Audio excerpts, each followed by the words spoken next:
Hey everyone, how's it going? Five Finger Shuffle back here with another video, and today what I want to do is talk to you about the top 5 attack bar manipulators in Epic 7. So these are going to be in no particular order. I do want to start off with an honor. Actually, you know what? Let's leave the honorable mention till the end. There are some people that have built-in attack bar manipulation.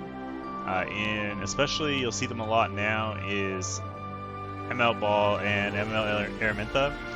They're both obviously amazing units, some of the best in the game, and they have built-in manipulation as they can boost themselves. But this video is going to be more about boosting your team and using that to get first turn or something like that. So let's start off with Fire. One of the more popular free-to-play options is Judith.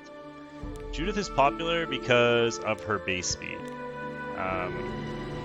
Normally people will use other units, or were using other units, but then they found out that Judith has crazy base speed at 117. This base speed is faster than any of the other popular attack bar boosters, which basically means that she's more likely to be faster than them and therefore take first turn. So a lot of people built her.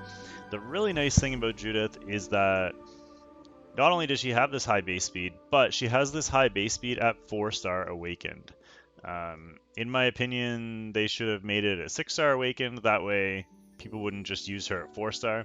But the reason you see a lot of 4-star Judiths in Arena is because you only have to 4-star her in order to get her to her max base speed. If you click here on 6-star, you see she still has the same speed. Now you do have to awaken her, otherwise she's 113. But once she's awakened, she gets that base speed and she's good to go.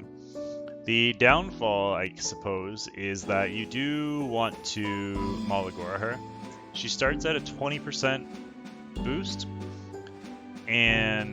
but when you Malagora her, it jumps to 30%. So that extra 10% is really nice, and it could be the difference between your team going first or the other team cutting in. So a lot of times what will happen is you would bring somebody like this into, say, a Rousset team, and your Judith goes first, and then if you look at the attack bar, the Rousset's right underneath you, and then underneath that is all the other units. So you need to be able to boost your team faster than that Rousset, otherwise you're going to get cut in and their whole team's going to go and you're going to lose anyway, even though you were faster. So boosting this up basically means that you are going to cover more ground and hopefully have your whole team pass that Rousset before they get a turn. So speaking of Rousset, he is going to be up next on our list, but it's not just regular Rousset. You can use regular Rousset if you want to. He's got a 15% attack bar boost and increases the speed of the enemy.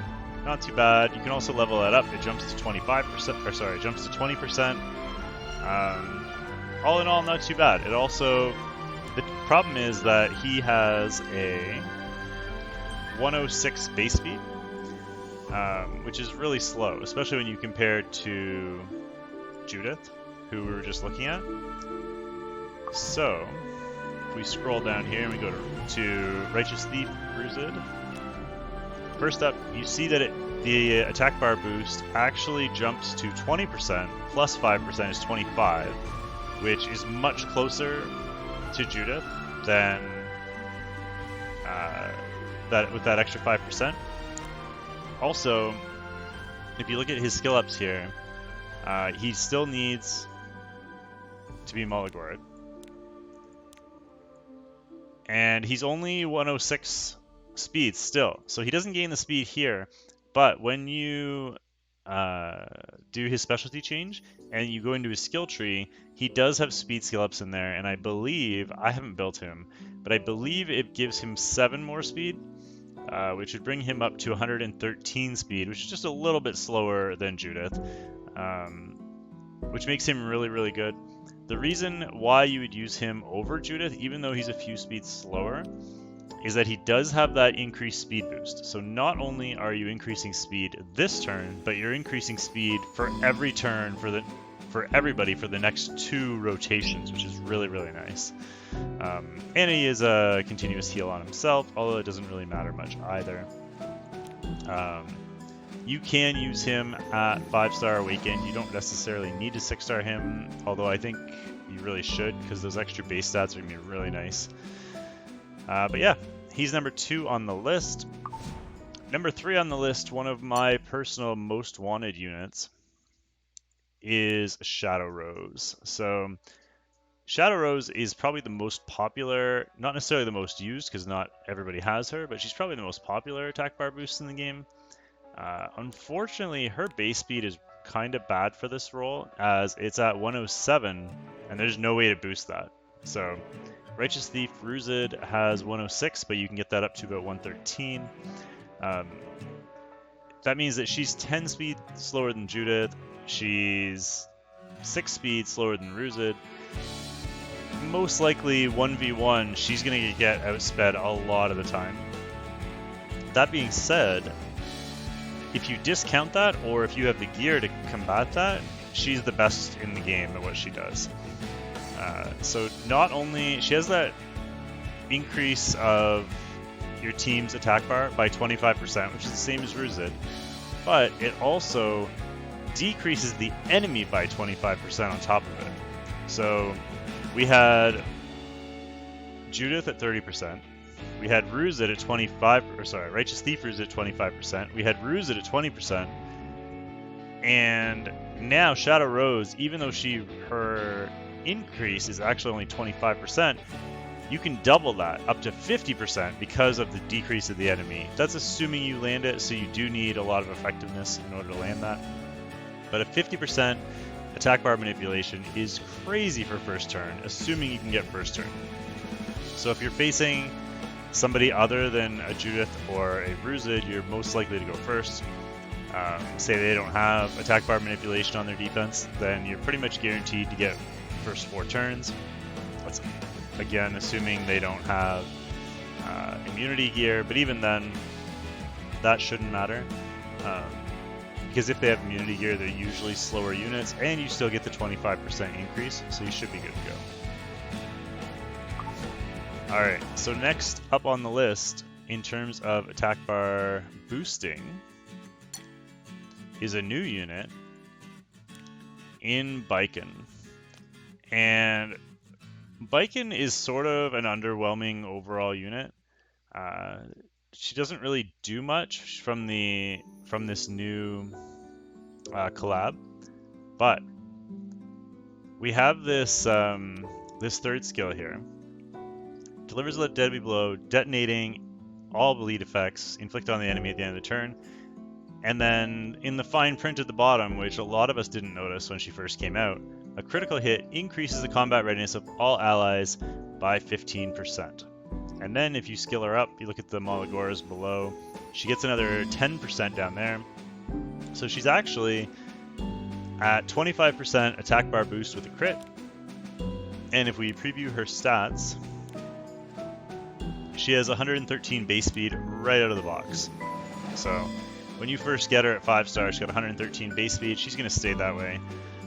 That is the same as Rousset, and the actual attack bar boost is the same as Rousset. So, Righteous Thief Rousset. The only thing that's different is it doesn't grant you a speed buff. But other than that, it's the exact same thing. So a lot of people are going to see her and think the team maybe isn't that fast, and she's going to catch some people off guard if you put your best speed gear on her. She could be your attack bar booster for sure. She's very, very, very good at that.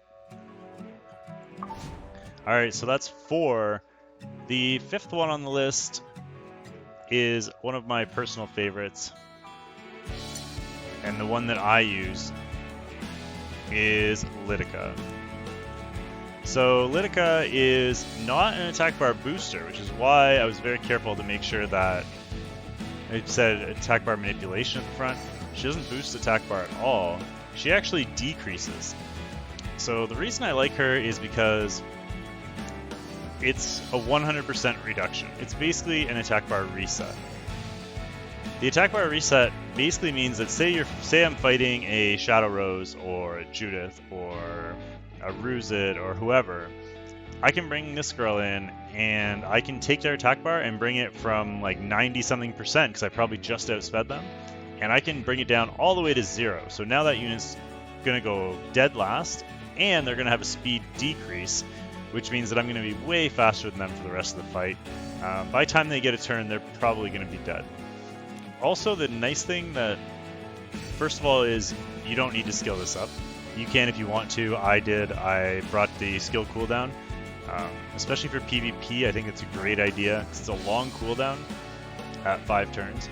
Reducing the cooldown is really nice because that skill nullifier effect that's tagged on at the end there can be really, really strong. So if you're using, like I've been using her and ML Araminta, but say you're doing her and anybody, and you're fighting a typical stall comp in Arena, Crow is in a lot of those teams, and this skill nullifier is amazing to counter Crow because you can just hit him as much as you want, and he's going to end up doing his skill 3 right into that skill nullifier. It's going to do 0 damage, and you're all set. Same thing with Luna. She's a decent Luna counter if you can silence Luna, or if Luna's already used her 3rd skill, or if you happen to get lucky and say you're fighting her in Guild War and she attacks you first. So sometimes maybe if I'm fighting in Guild War, I could bring, like, I have a Spectre Tenebria, so I could bring her who won't get attacked. I could bring my own Crow, and then I could bring Lineker, and I can bait that Luna into using her 3rd skill on my Lineker, which is really nice. And I know I'm going to take no damage, and then I can kill her right away after that. So yeah, really, really strong. I really like her. You can use her in all sorts of ways. The reason that, that's not what I was looking for. The reason I really like her is because of this. 124 base speed. She is faster than all the other manipulators we talked about today. She's not the fastest manipulator, but we're going to get into that in our honorable mentions at the end here. But that 124 base speed being 7 speed faster than Judith just is like the icing on the cake for her. I really like it. I really never have to worry about not going first, especially if I run a speed imprint. So if I run Sid or Shuri or even Rousset with her, I'm pretty much guaranteed to get first turn.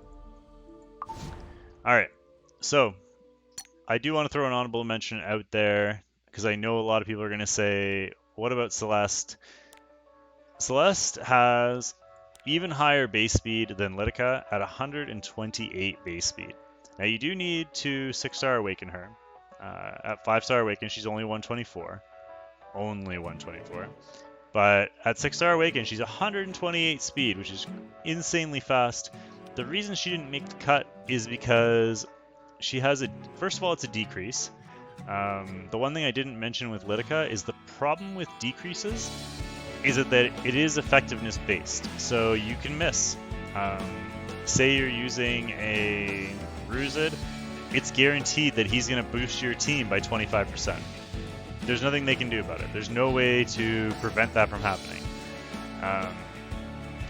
With Lineker and again with Celeste, when they're decreasing attack bar, they have to land their hit. So if your effect gets resisted, then nothing happens and you lose. So occasionally I'll be fighting a Shadow Rose with super high resistance and I'll get resisted, and then Shadow Rose will go, boost the whole team, and I'm screwed.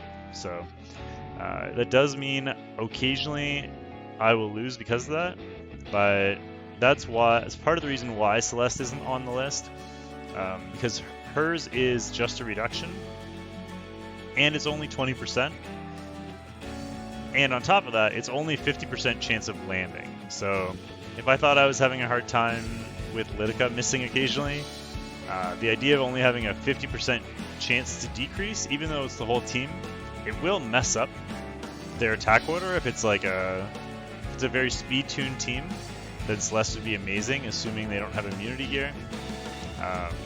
But that's really, even despite her base speed, she can be kind of difficult to use at times, especially with the current meta now being speed, now being immunity. It's going to be difficult to use Celeste much longer. Also, there is another unit who is going to make like life difficult for decreasers, and that is Crescent Moon Rin. Mainly because Crescent Moon Rin has 126 base speed herself, and her third skill, which she uses on auto, so if she's on defense, she automatically uses her third skill first, and she puts up immunity. So if she happens to outspeed you, and she's only 2 speeds slower than Celeste, so if she happens to outspeed you, then she's going to put up immunity, and then Celeste is basically useless. So keep that in mind if you do decide to build Celeste. But otherwise, that is it for our top 5 for today. I hope you guys enjoyed the video. Don't forget to like, comment, and subscribe down below. And we will see you all next time with another video. Thanks for watching, guys, and have a great day. Bye for now.